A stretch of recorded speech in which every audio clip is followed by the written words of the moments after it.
Hello naman sa mga King Pao fans. O ayan, mga Kim Chiu at mga Paolo Avellino fans na talaga nakatutok din at nakasubscribe din po dito sa ating Unbearable channel. Magandang araw, magandang buhay sa ating lahat.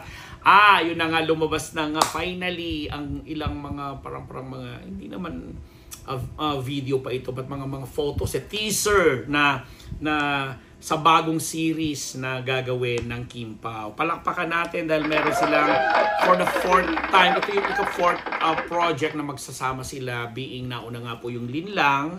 Sinundan ito ng What's Wrong with Secretary Kim. And then yung first movie nila together na My Love Will Make You Disappear. And ito yung fourth project na pagsasamahan nila under ABS-CBN, anong tawag dito, yung Dreamscape production na The Alibi. Ang ganda nung mga pa-cute na i-model. Makikita mo doon parang may press ID itong si Paolo Avellino na ano nga pangalan niya doon? Vincent something basta yun. tapos si Kim naman parang may ID siya, tapos may ano yung script na police something.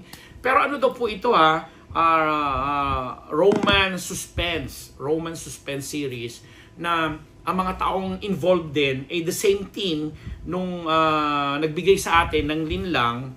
Nakausap ko na yung mga ibang production people doon, kagaya ni na Direk FM Reyes, si Direk Jojo Sagin, ang writer na si Danica Domingo, at mga iba pang involved doon. Tapos may mga nakausap nga ako kasi kung inyong naalala na naging tampulan pa nga ako ng bashing ng mga talagang super diehard na Kim Pao fans kasi nga hindi pa rin talaga naintindihan ng iba na talagang ang pinuna ko at talagang nire-review ko that time ay yung Linlang na napapanood ko po natapos kong panoorin sa Prime Video, 'di ba? Iba kasi yung pinalabas sa Prime Video at saka doon sa TV, sa Kapamilya Channel.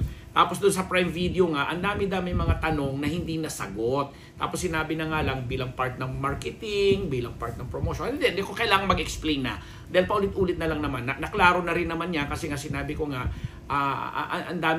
ang daming palpak, o yun ang sinabi ko doon, pero never kong pinintasan kung anumang kagalingan ng mga artista doon, dahil in fact yun pa nga yung Linlang ang nagbigay ng award, kasama po ako sa mga sumuri doon sa isang grupo namin na binigyan namin ng award si Kim Chiu na through Showtime. Kaya doon sa mga nagbabasya, bahala kayo. But anyway, we're good at binabalita ko sa inyo na ang saya-saya lang kasi ito nga movie series nilang bago na The Alibi ay magsisimula na. Talagang pinakita parang ikaw doon kulot-kulutan ng hair ni Kim dito.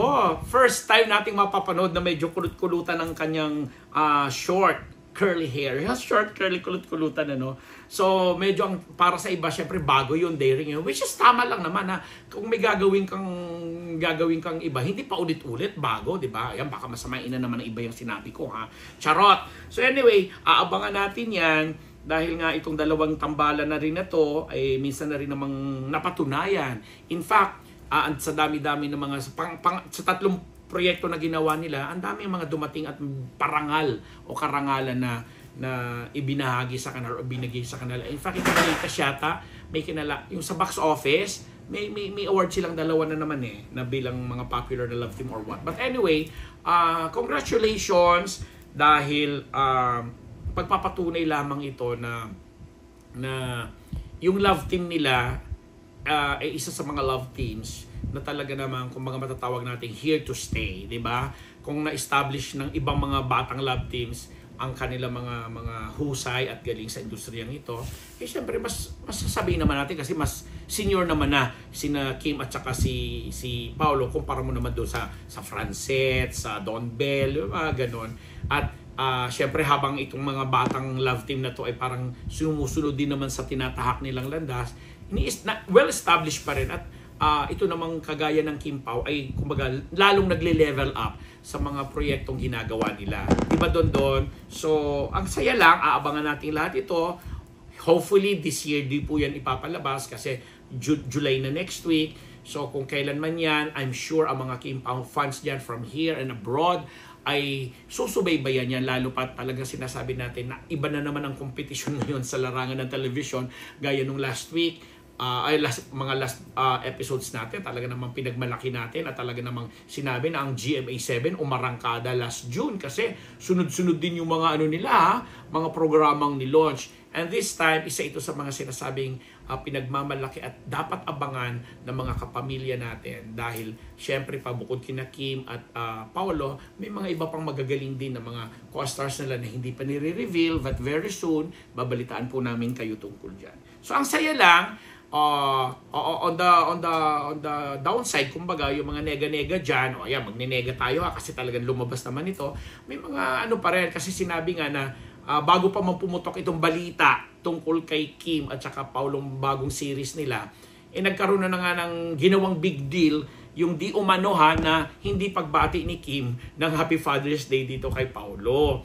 Siyempre, ang iba, mix ang reaction kasi sinasabi nila although baka pwedeng binati naman ni Kim sa private or privately ay in-acknowledge binati niya pagiging isang ama ni Paolo, pero para publicly isabihin pa parang off naman nga daw yun naman ang pagtatagol ng iba. But the thing is, hindi natin alam kung anong totoo doon kasi di rin naman natin kontrolado or hindi natin nakikita yung 24 hours nilang samahan dahil tuloy-tuloy pa rin yung pagja-jogging nila, pag-gym nila na magkasama, and I'm sure mga ilang out of town trips dyan na hindi na lang syempre napapublicize or napapublish, masaya sila. So ang kinikwento lang natin dito sa mga talagang very nature na ng showbiz, na pag ang mga artista ay may gagawing proyekto o may ilalabas na project o series, kailangan may mga ganong pitik Di ba? Parang Gerald. Pinalabas, nag-aaway sila ni Julia, gachuchucho, ganyan-ganyan. Pagkatapos yung pala, after ilang araw lang, lumabas na yung chika na may bagong series na siyang ipapalabas at kailangan niyang i-promote. Diba? Kaya ito ganun din. So, nang pumutok naman yun, recent lang yun, June, Father's Day. Tapos yan, after ilang araw lang din, lumabas na nga itong tungkol sa The Alibi, ang kanilang latest romance suspense series na mapapanood natin sa Kapamilya Channel under Dreamscape at same team na nagbigay sa atin ng din lang. Ganon lang, kailangan mas maging mapanuri lang, maging tanggapin natin ito bilang mga normal na occurrences or mga pangyayari sa showbiz kasi talagang nangyayari yan. Kaya nga ako doon sa nung nakaraan yung sinabi nating may Mendoza at Miles Ocampo na issue, feeling ko may nilulutong something May nilulutong something kaya medyo pinaiinit yung di umano'y pag-unfollow nung isa ka doon sa isa. Anyway, sa susunod namang issue, tumpukan natin yan. Maraming salamat sa lahat ng mga Kim Pao fans, sa ating mga bagong subscribers, sa ating mga lumang subscribers na nanonood at nag-i-enjoy po sa ating pagbibigay at pagmumuni-muni ng mga bagay-bagay, diba? Sa aming mga sponsors, thank you very much po. Ako po ang inyong lingkod, Papa Unbearable Ambet Nabos. Sa mga nagtatanong po, lalo po sa Marites University, kung saan ko daw po nabibili ang aking mga sinusuot sa mga vlog at sa Marites, ay syempre sabihin ko lang pinaka-safe, sabihin ko sa online. Kasi pag prinomote ko, baka sabihin na namang iba, pang-promo, binabayaran ko po ito. Hello.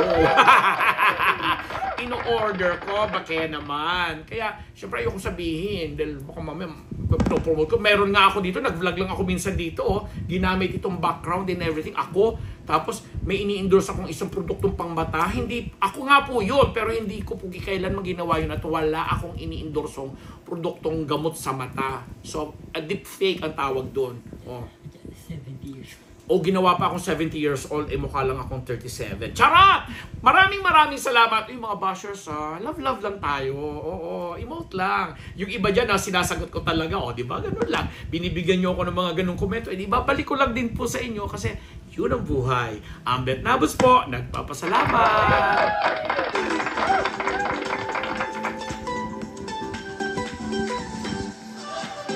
Next. Papalit ako pa